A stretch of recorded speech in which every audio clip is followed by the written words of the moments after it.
Hi folks, Coach Vanita here again with another relationship tip that would hopefully be a blessing to you. I am a life coach, a relationship coach, and life transition coach with Empowering Life Coaching, which is my coaching business. But I just want to share a little bit out of my fourth book called Divine Connections. I've talked about this book before and shared some excerpts on other videos, but just want to talk a little bit about why it's important for us to have relationships, and not just relationships, but relationships that are life-giving, based on honor, respect, and joy. Why it's important. This is the foundation of healthy relationships. Relationships that are life-giving, built on honor, respect, and joy. And of course, love. We need relationships that make us feel like whole people. Why is this important? How does it benefit us? Okay, here's a few things. Medical science has actually proven that problems with relationships, or being the Lone Ranger, not having any relationships. I'm reminding of something a little bit funny. I recently heard a testimony from someone, and they said, even the Lone Ranger had Tonto. He wasn't completely by himself, which is true. But even if you feel like you're totally alone, your chances of having sleep loss, increased blood pressure, increased risk of heart disease, and also increased risk of depression are much greater than you would have that in a relationship, because you've got someone you can talk to. You can being able to talk your problems out, or being able to relate to someone, or come home to someone, or spend time with people. It really does lower your blood pressure, and it really does help you.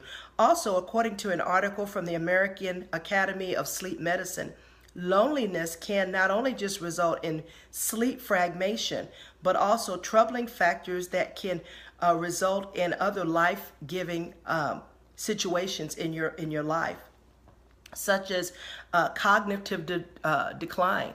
All of a sudden now you're not thinking as clearly as you should. You're not processing as well as you should, because you don't feel like you have anybody there. So this gives a deeper meaning to the fact that the scripture says two are better than one. It's not good for man to be alone. And when I say man, I'm talking about mankind, man or woman. It's not good for us to be alone.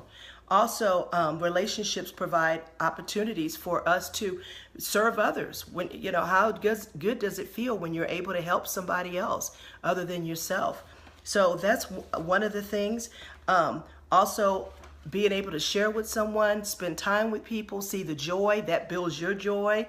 When other people are laughing, don't you laugh? I think a lot of times our society spends a lot of time in front of the TV because they don't have relationships, but that's not giving you the same level of sustained, what is the word? That's not giving your heart, that's not giving your emotions the same sustained things that you need, versus being in a relationship with someone else. That give and take, that being able to talk to that person and share with them, and them share back with you and give input. A TV can't do that. A video can't do that. I mean, I like watching videos and TV too, so don't get me wrong, but I have purpose to put myself in life-giving relationships, because I know that I'm better that way, okay? And as a single person, I know that you need to really work on doing that. So, but there is hope. I just want to say that there are people out there. If you're lonely, if you feel depressed, I would strongly encourage you, find someone you trust and begin to build community with someone. A pastor, talk to them. Put yourself in a group. Start going to activity groups. Join a social club. Join a bridge club. Do something that's life-giving to you. Go to a book club where you can read and you can share. I want to encourage you. And also just know that there's resources, there's tools out there. In my practice, when I have a client, I always talk to them and just find out, who is your support base.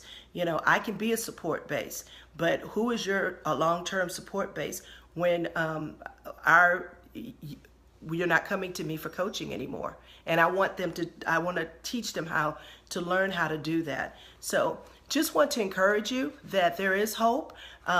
Feel free to get my book. It explains more about that. And you can also contact me on my website at the bottom of the screen. You'll find that. So this is Coach Vanita with another relationship tip. Hope this has been a blessing for you, and see you next time.